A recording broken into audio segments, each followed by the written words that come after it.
लातूर महानगरपालिकेचे इलेक्शन सुरू आहे आणि त्यामध्ये आता मी काही व्हिडिओ बनवले लातूरच्या विकासावर. अमित देशमुख यांना काही प्रश्न विचारले, लातूरचा काय विकास केला 15 वर्षात, त्याच्यावर त्यांचे काँग्रेसचे कार्यकर्ते येऊन मला निलंग्याकडे विषय भरकावत आहे. निलंग्यात काय विकास झाला, निलंग्याचा विकास काय केला संभाजीराव पाटील निलंगेकर यांनी, असं विचारत आहे. माझं एक सांगणं तुम्हाला कळकळीची विनंती, मी संभाजीराव पाटील निलंगेकर यांचा कार्यकर्ता म्हणून बोलत नाही, तर मी एक सामान्य नागरिक लातूरचा म्हणून बोलत आहे. मी लातूर जिल्ह्यात माझं गाव आहे निलंग्या तालुक्यात, त्याच्यामुळे मी बोलत आहे लातूरच्या प्रश्नाबद्दल. लातूर माझा जिल्हा आहे, मग त्या जिल्ह्यामध्ये काय काय चांगल्या सुविधा झाल्या पाहिजेत, तिथल्या लेकरांना काय चांगल्या सुविधा मिळाल्या पाहिजेत याबद्दल बोलतोय मी. त्याच्यामध्ये मग विषय निलंग्याकडे भरकटावू नका. निलंग्याचा निकाल लागलेला आहे. निलंग्यामध्ये नगरपालिकेमध्ये भारतीय जनता पार्टीला निवडून दिलेलं आहे 15-16 लोकांना. नगराध्यक्ष बीजेपीचा बसवला आणि विरोधी पक्ष भक्कम करून अभय साळुंखे आणि काँग्रेस यांना पण 8 जागा निवडून दिले जनतेनं.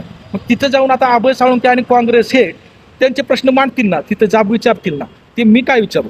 आता त्याचा रिझल्ट लागला, जनतेनं कौल दिलाय, तिथं आता ते बघून घेतील. आता विषय चाला इथं लातूर महानगरपालिकेचा विषय चाला आहे आणि त्याच्यामध्ये जर अमित देशमुख यांना प्रश्न विचारायचे, एक सामान्य नागरिक म्हणून माझी इच्छा झाली की बा गेल्या 15-16 वर्षात तुम्ही काय केलं. विलासराव देशमुख यांनी भरपूर काम केले, त्याबद्दल दुमत नाही, आदरणीय आहेत. पण उगाच विलासरावांच्या नावावर काही जण म्हणले की बा त्यांचे वडील आहेत, मग ते त्यांच्या वडिलांचा फोटो वापरतात. वापरा, जरूर वापरा. वडिलांचा फोटो वापरण्याबद्दल बी आमचं दुमत नाही. विलासरावांचा फोटो अमित देशमुखने वापरलाच पाहिजे आणि अमित देशमुख यांनी विलासरावांनी केलेल्या कामाचा दाखला दिलाच पाहिजे.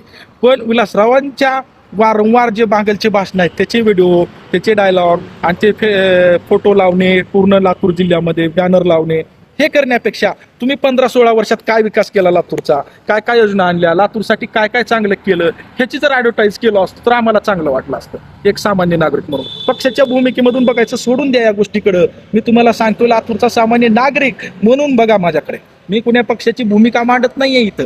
माझं म्हणणं एवढंच आहे, केंद्रात आणि राज्यात बीजेपीचं सरकार आहे, महायुतीचं सरकार आहे. मग कुठंतरी त्या समविचारी पक्षाला निवडून दिल्यानंतर विकासाचा जो काही प्रवाह आपल्याकडे जोरात येऊ शकतो आणि निधी जास्त मिळू शकतो. महानगरपालिकेला आर्थिक मदत होऊ शकते, सहाय्य होऊ शकतं. ज्याचं सरकार आहे त्याला जर निवडून दिलं तर लातूरचं भलं होऊ शकतं.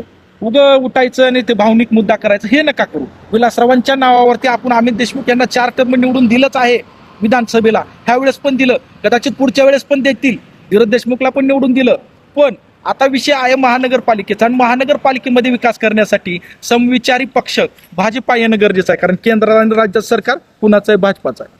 मग ह्या गोष्टीवर मी तुम्हाला बोलतोय. आणि अमित देशमुखने केलेली कार्य सांगा ना काँग्रेसच्या कार्यकर्त्यांनी. निलंग्याकडे विषय भरकटवू नका. निलंग्याचा विषय क्लोज झालेला आहे, निलंग्याचा रिझल्ट लागलाय.